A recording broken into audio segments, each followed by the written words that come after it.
Assalamualaikum, dear students. I hope you are all fine and doing great. Our today's topic of discussion is continuation of cell. So far हम cell को discuss कर चुके हैं, animal cell को discuss कर लिया, plant cell को discuss कर लिया, ये सारी चीजें हमने देख ली। नेक्स्ट जो हमने देखनी है ना, हमने सेल स्पेशलाइजेशन देखनी है। अब देखो, दो टाइप के ऑर्गेनिज्म होते हैं, one is a unicellular, other is the multicellular. Unicellular में तो क्या होता है, एक ही सेल होता है, वो सारे के सारे फंक्शन परफॉर्म कर रहा होता है। लेकिन उसके कंपैरिजन में जो मल्टीसेलर ऑर्गेनिज्म होती है ना, जिनका बॉडी एक से ज्यादा सेल से मिलकर बना होता है, उसके अंदर डिवीजन ऑफ लेबर होती है। डिफरेंट काम करने के लिए डिफरेंट सेल्स होते हैं। तो याद रखिएगा, सेल्स एक दूसरे से डिफरेंट होते हैं। हर सेल अपने फंक्शन के अकॉर्डिंग स्पेशलाइज्ड होता है। जो उसका फंक्शन होगा वैसा उसका स्ट्रक्चर होगा और वैसे ही वो काम कर रहा होगा। देखते हैं ये क्या है। पहले मैं इसको इंट्रोडक्शन को थोड़ा हाईलाइट कर देता हूँ, फिर एक्सप्लेन करता हूँ।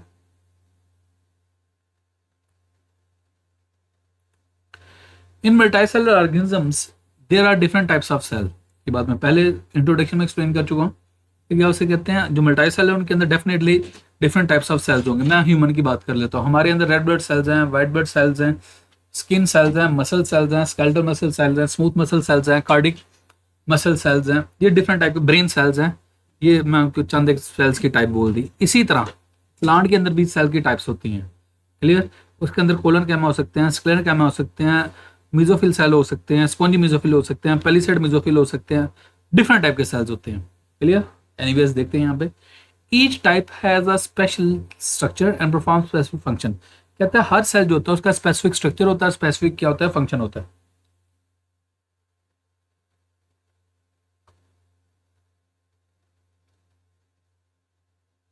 When cells are formed by cell division, they are all similar। कहता है स्टार्ट में जब डिवीजन होती है ना, तो कहता है सारे के सारे सेल एक जैसे होते हैं। अच्छा, यहाँ पे आता है डिवीजन कौन सी। एक बात याद रखिएगा, हम कहते हैं जो यूकैरियोटिक सेल है उसमें दो टाइप की डिवीजन होती है। एक होती है मेटासिस, दूसरी होती है मियोसिस। तो नॉर्मली ग्रोथ के लिए जो टाइप होती है ना डिवीजन की, that is mitosis. Clear. After their formation, उनके बनने के बाद cells undergo the process of specialization और डिफरेंशिएशन। जब सेल बन गए, उनके अंदर क्या आएगी, स्पेशलाइजेशन आएगी, डिफरेंशिएशन आएगी, वो डिफरेंट हो जाएंगे एक दूसरे के से।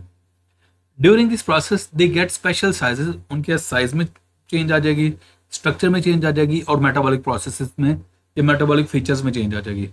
अब क्वेश्चन आता है, ये मेटाबॉलिक फीचर्स क्या होते हैं। मेटाबॉलिक वर्ड निकला मेटाबॉलिज्म से, और मेटाबॉलिज्म को मैं काफी दफा डिफाइन कर चुका हूँ। मैं कहता हूँ all the chemical activities occurring within a cell that is called as a metabolism. Is it clear. Okay, next. As a result they become specialized, वो स्पेशलाइज हो जाते हैं। Here we will discuss some specialized cells of plant and animal cell. हम चंद एक ना sales को discuss करते हैं। सबसे पहले हमारा आ जाता है मिजोफिल सेल।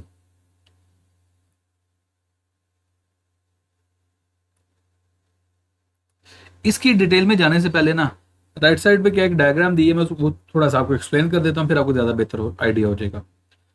फिगर का जो टाइटल दिया हुआ है ना, that is internal structure of leaf showing mesophyll cell. ये एक लीफ की ट्रांसफर सेक्शन लिया गया, वो आपको स्ट्रक्चर दिखाया गया। ऊपर देखें, सबसे ऊपर आपका क्या अपर एपिडर्मिस है, नीचे आपकी क्या लोअर एपिडर्मिस, और आपकी अपर एपिडर्मिस और लोअर एपिडर्मिस के दरमियान यहाँ पे these are the mesophyll cells. और याद रखिएगा, mesophyll cells are involve in the process of photosynthesis. ये फोटोसिंथेसिस के प्रोसेस में इन्वॉल्व होते हैं। क्लियर।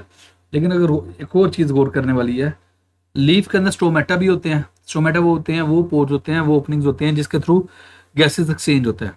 और स्टोमेटा और बनाने के लिए जो सेल्स होते हैं, दो ज्यादा गार्ड सेल्स, यहाँ पे गार्ड सेल्स भी दिए हैं। क्लियर। अच्छा, खैर हमारा जो मेन टॉपिक है that is a mesophyll cell. तो ये मिजोफिल सेल्स हैं, दो टाइप के हैं। एक क्या उसे कहते हैं कॉलम शेप्ड है, दूसरे राउंड शेप्ड है। इनको हम कहते हैं पैलिसेड मिजोफिल सेल। ये जो कॉलम शेड ऊपर आपको नजर आ रहे हैं अपर एपिडर्मिस से नीचे, और ये जो नीचे आपको राउंड शेप नजर आ रहे हैं, ये स्पॉन्जी मिजोफिल है। आपकी बुक में इन दोनों को डिफरेंट नहीं किया गया, लेकिन मैं आपको शो कर रहा हूँ। ये वाले जो ऊपर है ये पैलिसेड मिजोफिल है, और ये स्पॉन्जी मिजोफिल है। मैं आपको शो करता हूँ।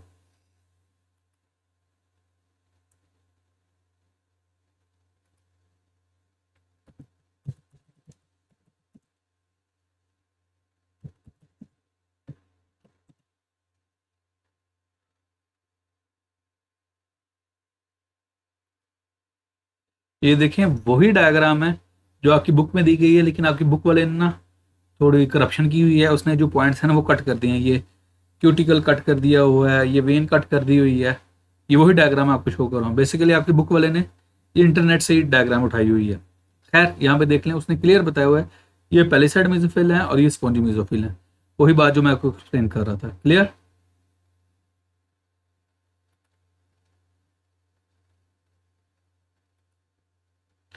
खैर इनको अब डिस्कस करते हैं। These are green cells present in leaves. Green cells होते हैं जो लीव्स के अंदर प्रेजेंट होते हैं। They are specialized for photosynthesis. ये स्पेशलाइज्ड होते हैं किसके लिए? फोटोसिंथेसिस के लिए। They contain large number of chloroplast. जारी बात है फोटोसिंथेसिस में इन्वॉल्व हैं तो क्लोरोप्लास्ट तो होंगे। Which contain the green pigment chlorophyll. तो उनके अंदर ग्रीन पिगमेंट होगा। Which will be involve in the absorption of sunlight. वो सनलाइट को ऑब्जॉर्व करने में इन्वॉल्व होगा और कैप्चरिंग लाइट एनर्जी है। अब अब्जॉर्प्शन कह लो, कैप्चरिंग कह लो, the thing will be same. The structure and arrangement in leaves is suitable for maximum absorption of light. कहता है इनकी जो अरेंजमेंट है या स्ट्रक्चर इस लिहाज से होता है ताकि वो मैक्सिमम लाइट को क्या कर सके?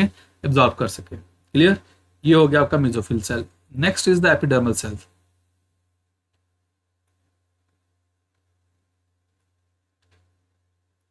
अब एपिडर्मल सेल को एक्सप्लेन करने से पहले ना मैं कुछ जनरल सी डायग्राम नीचे दी गई है वो एक्सप्लेन कर देता हूँ। यहाँ पर इसने जो उसका टाइटल दिया that is a epidermis of leaf and root. ये लीफ है, लीफ की एपिडर्मस है। अच्छा, एपिडर्मस का मतलब होता है जो कवरिंग, जो बाहर वाली साइड पे लेयर होती है, दैट इज एपिडर्मल लेयर। और एपिडर्मल के क्रॉस गार्ड सेल्स भी प्रेजेंट हैं। अब ये रूट का स्ट्रक्चर देखें। अब रूट के स्ट्रक्चर में ये रूट एपिडर्मस है। एपिडर्मस मीन बाहर वाली जो कवरिंग होती है। क्लियर? अब इनको डिस्कस करते हैं। मैं आपको एक दफ़ा रूट का स्ट्रक्चर दिखाता हूँ, फिर आपको ज़्यादा बेहतर समझ आ जाएगी।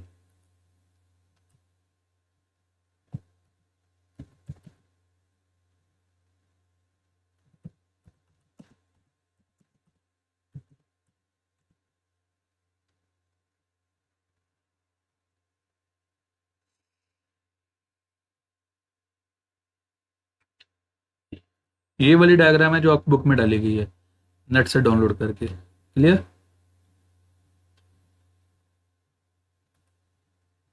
अगर आप रूट को प्रॉपर देखो,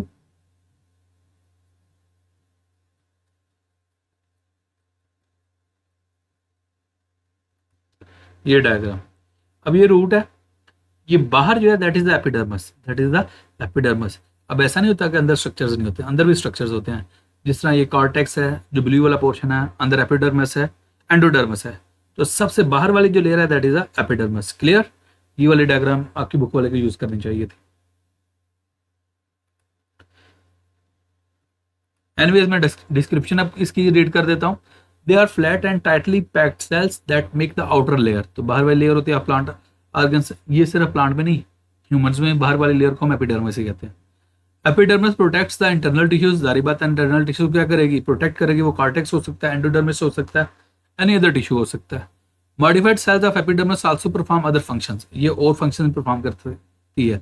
जिस तरह ये रूट के अंदर क्या होता है, इसी के एपिडर्मिस सेल्स के ये जो सेल्स होते हैं ये इन्होंने क्या होता कहते हैं हेयर लाइक प्रोजेक्शंस बनाते हैं जिन्हें हम रूट हेयर कहते हैं। और they are involve in the absorption of water. वो वाटर वगैरह की अब्जॉर्प्शन में क्या होते हैं? इन्वॉल्व होते हैं। For example the epidermis of root contain root hair cells. वही बात की मैंने। These cells make extension called root hairs. वही बात है। Root hairs increase the surface area to absorb water and mineral from the soil. अब basically जो root है ना वो रूट हेयर्स को पोजेस इसलिए करती है ताकि वो अपने एनवायरनमेंट से, सराउंडिंग से मैक्सिमम वाटर को और मिनरल्स को क्या कर सके? एब्जॉर्ब कर सके। क्यों? क्योंकि बिकॉज देखो ना प्लांट है, अब मल्टी सेलुलर स्ट्रक्चर है, इसके 3 बेसिक पार्ट्स हैं। लीफ है, स्टेम है, रूट है। लीफ का काम क्या है? That is involve in the photosynthesis. Stem का काम क्या है? That makes the connection between leaf and root. और रूट का काम क्या है? 2 काम है basically. To anchor the plant within the soil. एक तो साइल के अंदर प्लांट को क्या कर देता है? एंकर कर देता है। और दूसरा क्या करता है? absorption of water and minerals. Clear? Okay. The lower epidermis of leaves, ये लीफ की लोअर एपिडर्मिस है, contain guard cells which regulate the opening and closing of stomata. यहाँ पे आप ज्यादा क्लियर देख सकते हैं, ये गार्ड सेल्स हैं। इनके दरमियान जो पोर होगा ना, सिंगुलर बोलूंगा तो स्टोमा बोल दूंगा, प्लूरल बोलूंगा तो स्टोमेटा बोल दूंगा। क्लियर? तो जितनी भी गैसेस एक्सचेंज होती है वो यहाँ पे स्टोमेटा के थ्रू होती है। मेरा यहाँ पे ये क्वेश्चन है, हम कहते हैं ठीक है जो स्टोमेटा है they are involve in the gases exchange. तो मैं कहता हूँ ये जो आपके होते हैं ना स्टेम्स, स्टेम्स के अक्रॉस भी स्पेसिफिक पोर्स होते हैं, सुराख होते हैं, लेकिन उन्हें हम स्टोमेटा नहीं कहते। उन्हें हम क्या कहते हैं? What is their name? Clear? यहाँ तक मैंने आपको ये क्लियर कर दी है, mesophyll cell and epidermal cells. If you have any sort of question then you can ask in the comment section. Thank you so much.